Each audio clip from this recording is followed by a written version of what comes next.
И здравейте хора! Добре ще дошли в новото ми видео, което е класация.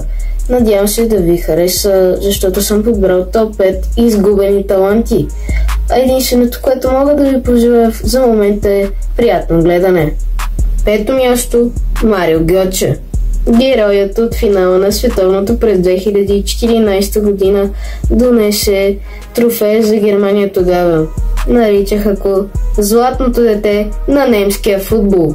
След като премина в Байер, Гьоче имаше поредица от доста контузии и не можа да влезе в стартовия състав на баварците и поради тази причина той стана изгубен талант и аз си мисля, че беше един голям пропилен талант, който можеше да се реализира доста в футбола. Четвърто място – Алехандро Пато. Смятаха го за новия Роналдо.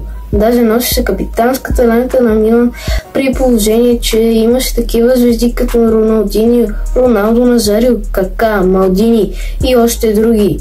Той беше бърз, силен и харизматичен, но поредица от контузии и недисциплина доведоха от това Пато да отиде в по-низки отбори, като Вилереал, като в момента играе в Бразилия. Тук някъде ще изпише информация точно къде играе, защото забравих, и да преминаваме към топ 3. Преди обаче да минаме към топ 3, ще ви напомня, ако за момента това видео ви харесва, искате да предположите кои са топ 3 изгубени таланти, напишете в коментарите. Също така се абонирайте и харесайте видеото, за да виждам, че класачите ви харесват и гоним 100 абоната до края на годината. Затова ще съм изключително благодарен, ако ги стигнем. Сега край на лирическото отклонение и да продължаваме. Трето място – Марио Балотели. Балотели играл за Ман Сити, Ливърпул, Интер и Милан. С огромен талант, но заради дисциплина не можа да се реализира във футбола като световно известна звезда. Второ място – Адриано. Изгрява в Интер като императорът. Мощен, техничен и унищожителен нападател.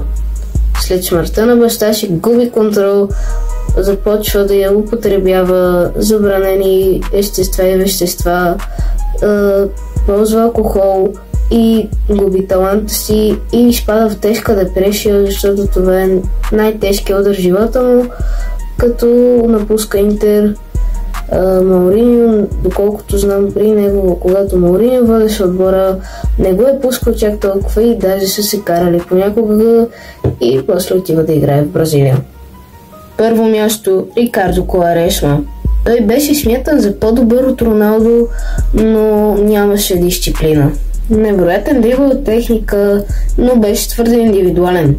Играл в много добри отбори, като Барселона, Челси и Интер, но нито един отбор не остава голяма следа. И така, хора, това беше класачите. Надявам се да ви хареса. Ако да, можете да се абонирате, да харесате видеото и да напишете по едно коментарче дали ви харесва самата класация. А това от мен и чао!